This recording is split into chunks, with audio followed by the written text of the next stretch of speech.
पद 1 में इस प्रकार से लिखा है कि सब चुंगी लेने वाले और पापी उसके पास आया करते थे ताकि उसकी सुने। और फरीसी और शास्त्री कुड़कुड़ाकर कहने लगे, ये तो पापियों से मिलता और उनके साथ खाता भी है। आज जब हम कलीसियाओं को देखते हैं तो पासवानों को क्या देखते हैं कि वे अच्छे अच्छे लोगों को ढूंढते हैं। ये बहन बहुत अच्छी है, इसके घर प्रार्थना रखेंगे, ये भाई बहुत अच्छा है, इसके घर प्रार्थना रखेंगे। लेकिन अगर उन्हें मालूम पड़ता है कि ये शराब पीने वाला है, ये जुहारी है, ये कोई व्यभिचारी है, ये कोई गलत काम करने वाला है, तो उसके घर दुआ प्रार्थना करने से वो बचते हैं, कतराते हैं कि हम इनके घर नहीं जाएंगे। अरे ये तो शराबी लोग हैं, अगर हम इनके साथ बैठेंगे, ये जुआ खेलने वाले हैं, ये तो गाली देने वाले हैं, ये तो बुरे बुरे काम करने वाले लोग हैं, ये तो गलत प्रकार से जीवन जीने वाले लोग हैं, अगर हम इनके साथ बैठेंगे तो लोग क्या कहेंगे। एक पास्टर भी कई बार ऐसी उलझनों में फंस जाता है। वो कई बार यही सोचता है कि मैं इनके घर ना जाऊं, और ख़ास तौर पे अगर उसे मालूम पड़ जाए कि इनका कैरेक्टर खराब है। जैसे कई बहनें होती हैं, इनका जीवन बड़ा गलत होता है, कई भाई होते हैं जिनका जीवन गलत होता है, जिन्होंने गलत तरीके से शादी कर रखी होती है, या किसी को लेकर उनके साथ कोई अफेयर है, या उनके जीवन में व्यभिचार की आत्मा काम कर रही है, या कुछ ऐसा उनके पिछले समय में हो चुका है गलत। तो क्या होता है कि पास्टर भी कई बार ऐसे लोगों के साथ बैठने उठने में असहज महसूस करते हैं, और वे उनके साथ बैठते हैं, उनके साथ बातचीत करते हैं जो बड़े उनको अच्छे दिखते हैं। लेकिन अगर हम यीशु मसीह के बारे में बात करें तो यीशु मसीह हमेशा पापियों के विषय में बात करते हैं। पापी लोग उनसे मिलने आ रहे हैं, कौन कौन? चुंगी लेने वाले, महसूल लेने वाले, वेश्याएं और हर प्रकार का बुरा काम करने वाले लोग यीशु मसीह के पास आ रहे हैं। और इस बात को जब वहां के धर्मगुरु देख रहे हैं, शास्त्री और फरीसी देख रहे हैं, तो क्या देख रहे हैं कि अरे ये कैसा धर्मगुरु है, ये कैसा धार्मिक अगुवा है, ये क्या शिक्षा देगा, इसको तो यही नहीं पता है कि किनके साथ बैठना चाहिए। बात समझ में आ रही है? यीशु मसीह पे आरोप लगाने वाले जो धार्मिक गुरु थे उस वक्त के, वो इसी बात को लेकर उस पे आरोप लगाते थे, ये धर्मगुरु कैसा है, ये कैसा शिक्षा देने वाला है, ये कैसा उपदेशक है जिसको ये नहीं मालूम है कि गलत लोगों में नहीं बैठते। क्या इसने पढ़ा नहीं कि बुरी संगति अच्छे चरित्र को बिगाड़ देती है? बाइबल में लिखा है, धन्य है वो पुरुष जो दुष्टों की युक्ति पर नहीं चलता।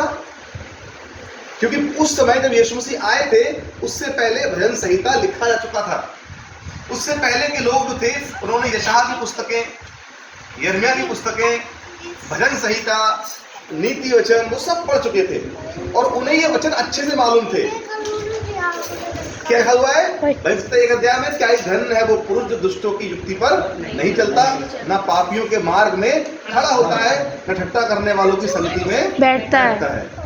तो वो ऐसी सी बातें ढूंढ ढूंढ कर वचन से लाते होंगे और यीशु मसीह के सामने रखते होंगे। क्या प्रभु आपको नहीं पता बाइबल में ऐसा लिखा गया है, बुरी संगति अच्छे चरित्र को बिगाड़ देती है, तो फिर तू क्यों ऐसा करता है? यीशु मसीह उस वक्त सुनते होंगे दौर से कि ये कहां से वचन ढूंढ ढूंढ कर मेरे ऊपर कमेंट कस रहे हैं। लेकिन यीशु मसीह ने एक बात उनसे कही। क्या कही? कि अगर तुम्हारी पास 99 भेड़ें हों,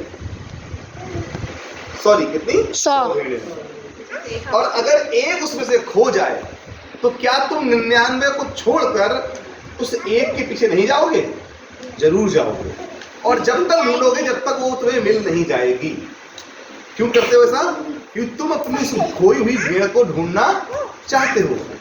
उसी प्रकार से लिखा है, मैं तुमसे इसी रीति कहता हूं कि एक मन फिराने वाले पापी के विषय में स्वर्ग में इतना ही आनंद होगा जितना कि 99 धर्मियों के विषय में नहीं होता, जिन्हें मन फिराने की आवश्यकता ही नहीं है। समझ आ रहा ना? तो यीशु मसीह डायरेक्ट उनसे कहते हैं, किनसे? शास्त्री फरीसियों से, धर्म गुरुओं से कहते हैं कि तुम्हारे प्रति स्वर्ग में इतना आनंद नहीं होगा। बात को समझो ध्यान से इधर,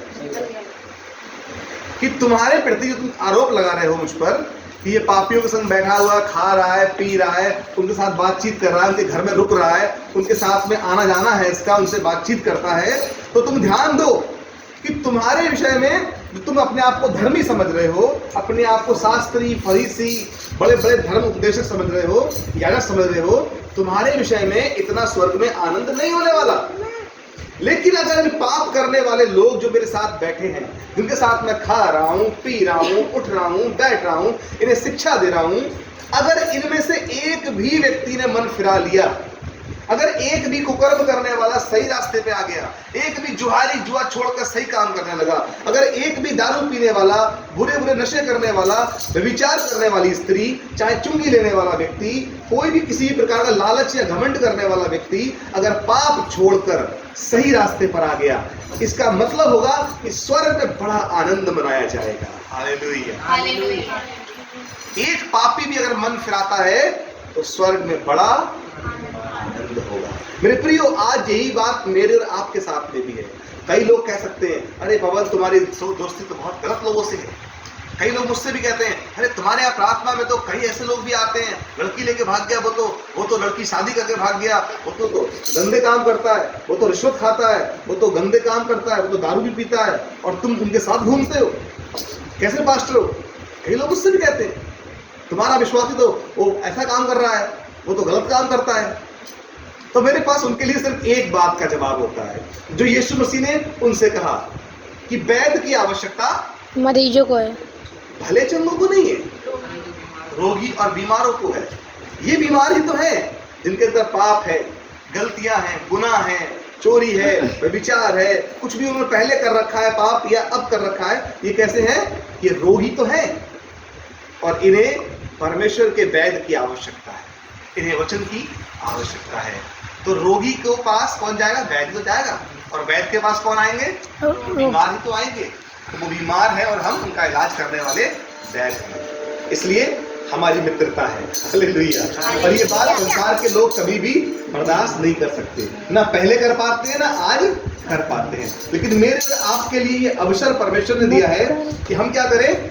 हम यीशु मसीह के समान इस बात की गहराई को समझें कि हमें पापियों का साथ छोड़ना नहीं है, उन्हें मसीह में खींच कर लाना है। पौलुस भी कहता है, मैं यहूदियों के लिए यहूदी बना, यूनानी के लिए यूनानी, अन्य जातियों के लिए अन्य जाति बन गया और सबके लिए सब कुछ बन गया, ताकि उन्हें मसीह में खींच लाऊं। आज हमारा उद्देश्य क्या है? उनके जैसा हमें बनना नहीं है। हमें उनसे दोस्ती तो करना है, पर उनके से काम नहीं करनी है।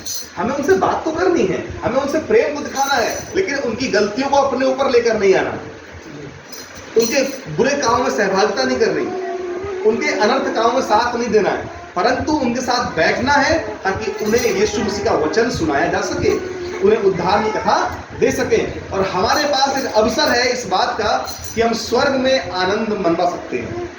स्वर्ग में जश्न आपकी वजह से मन सकता है। पता है आपको? अगर आज आपकी वजह से कोई एक व्यक्ति भी मन फिरा लेता है, आपका पड़ोस का रहने वाला भाई बहन, कोई आपका रिश्तेदार, कोई आपका मित्र, अगर वो प्रभु यीशु मसीह में आ जाता है, पूर्ण रूप से पाप छोड़ देता है, आपकी वजह से वो नशा करना छोड़ता है, व्यभिचार छोड़ता है, पाप छोड़ता है, तो अगर वो पाप को छोड़ देता है और यीशु मसीह विश्वास कर लेता है, तो आपकी वजह से पूरे स्वर्ग में आनंद हो जाएगा, परमेश्वर आनंदित होगा। आज मेरे बेटे ने वो काम किया है जो मैं चाहता था इसके जीवन से। हालेलुया।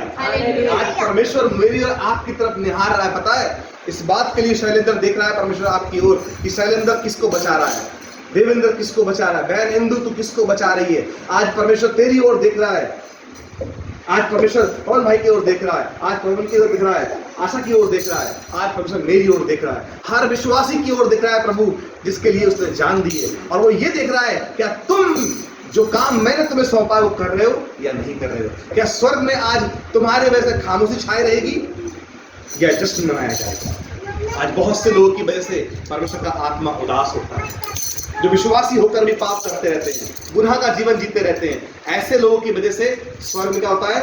उदासी छाती है। प्रभु क्या होता है? उसका आत्मा शोकित हो जाता है। लेकिन जब प्रभु के लोग अच्छा काम करते हैं, जब प्रभु के लोग आत्माओं को बचाते हैं, जब प्रभु के लोग दूसरों को निकालते हैं पापों से और प्रार्थना का जीवन जीते हैं, तो स्वर्ग में आनंद होता है। आज आपकी और मेरे पास अवसर है कि हम स्वर्ग में आनंद मनाने का कारण बन जाए, परमेश्वर के उदास होने का कारण ना बने, उसकी आत्मा को शोकित करने का कारण ना बने, वरन क्या कारण बने? स्वर्ग में आनंद आपकी वजह से मनाया जाए। जैसे हमारे पृथ्वी होता है ना, जिसका बर्थडे होता है, क्या करते हैं, उस व्यक्ति को केक काटने खड़ा करते हैं, सारी भीड़ बुलाते हैं और क्या बताते हैं, आज इस बहन का जन्मदिन है, आज इस बेटे का बर्थडे है, आज इनकी सालगिरह है, आज इनके घर का क्या है, ओपनिंग है। कुछ भी जो करते हैं हम डेडिकेट करते हैं उस व्यक्ति को, और उसका नाम लिखा होता है हैप्पी बर्थडे। किसी का नाम लिखा है इमैनुअल मान लीजिए, तो हैप्पी बर्थडे इमैनुअल, या खुशी या दृष्टि या सृष्टि, जो भी नाम है बच्चे का, उसका नाम लिखकर तब केक काटते हैं और पूरी भीड़ को मालूम होता है ये आज खुशी, ये जश्न, ये आज खाना पीना, ये सजावट आज किसके लिए हो रही है, कि आज दृष्टि का जन्मदिन था, कि आज इस बच्चे का जन्मदिन है, उसको डेडिकेट करते हैं और सारे लोग उसको प्रेजेंट देते हैं, उसको शुभकामनाएं देते हैं। ऐसे ही स्वर्ग में मेरे भाई, जब तुम्हारे कारण आनंद मनता है तो आपका नाम लिखा जाता है वहां पर कि आज का जश्न, आज का भोजन, आज की प्रिपरेशन, आज की तैयारी, आज जो कुछ स्वर्ग में हो रहा है वो तेरे कारण हो रहा है। और उस भाई का नाम बड़े सुनहरे अक्षरों में वहां पर लिखा जाता होगा। मैं कल्पना करता हूं ऐसी कि स्वर्ग में परमेश्वर अनाउंसमेंट करवाते होंगे उस व्यक्ति के नाम का कि आज का ये भोजन, आज का ये जश्न, आज का ये स्वर्ग के अंदर उत्सव जो मनाया जा रहा है, जो स्वर्ग में स्तुति आराधना हो रही है, वो कैसे हो रही है, इस व्यक्ति का, क्योंकि इसने क्या किया है, एक आत्मा को बचा करवाया। हालेलुया। और उस व्यक्ति की वजह से स्वर्ग में बड़ा आनंद होता है।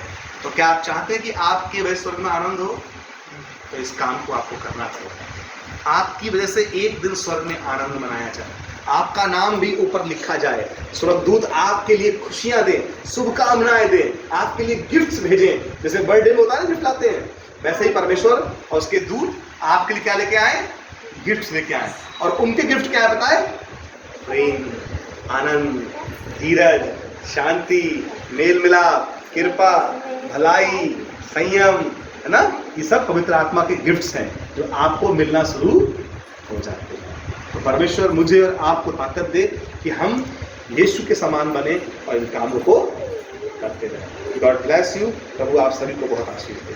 आमीन।